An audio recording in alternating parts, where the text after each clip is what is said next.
ஏயா உங்களுக்கு ஏதாவது கலவரம் பண்ணிக்கிட்டே இருக்கணுமா? நீங்க மட்டும்தான் ஒரு விஷயத்தை பண்ணணுமா? இவங்கெல்லாம் பண்ணக்கூடாதுன்னு ஒரு முடிவோட பண்ணிக்கிட்டே இருப்பீங்களா அப்படின்னு முத்தரசைய முத்தா கேட்காரு. தமிழ்நாட்டில் பாரதிய ஜனதா கட்சி தன்னை வளர்த்துக் கொள்வதற்கு பல்வேறு முயற்சிகளை தொடர்ந்து மேற்கொள்கிறது. ஒரு அரசியல் கட்சி தன்னை வளர்த்துக் கொள்வதற்கு மேற்கொள்கிற முயற்சி தவறு என்று நான் கூறவில்லை. உண்மையிலேயே பாரதிய ஜனதா கட்சி அவர்கள் ஏற்றுக்கொண்டிருக்கிற ஆர்எஸ்எஸ் கொள்கையை, 4 வர்ண கொள்கையை மக்களிடத்திலே சொல்லி அதற்கு ஆதரவாக மக்களை திரட்ட வேண்டும். அதை அவர்களால் பகிரங்கமாக சொல்ல முடியாது. ஏன்னா அது ரொம்ப பிற்போக்குத்தனமானது. அதை சொல்லி மக்களின் ஆதரவை அவர்களால் பெற முடியாது. இதுவரையில் அவர்கள் நாட்டிலேயும் சரி இங்கேயும் சரி வெளிப்படையாக எதுவும் சொன்னது கிடையாது.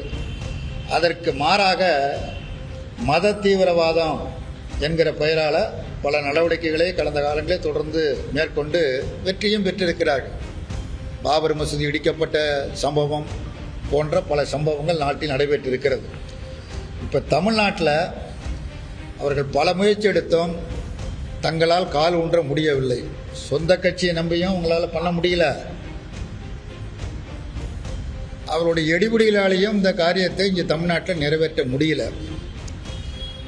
ஏதாவது ஒரு நெருக்கடியை உருவாக்கி தமிழ்நாட்டில் வரக்கூடிய சட்டமன்ற தேர்தல், 26இல் நடைபெறக்கூடிய சட்டமன்ற தேர்தலில் திராவிட முன்னேற்ற கழகத்தினுடைய ஆட்சியை அகற்றிவிட வேண்டும் என்பதில் மிக கவனமாகவும் தீவிரமாகவும் இருக்கிறார்கள்.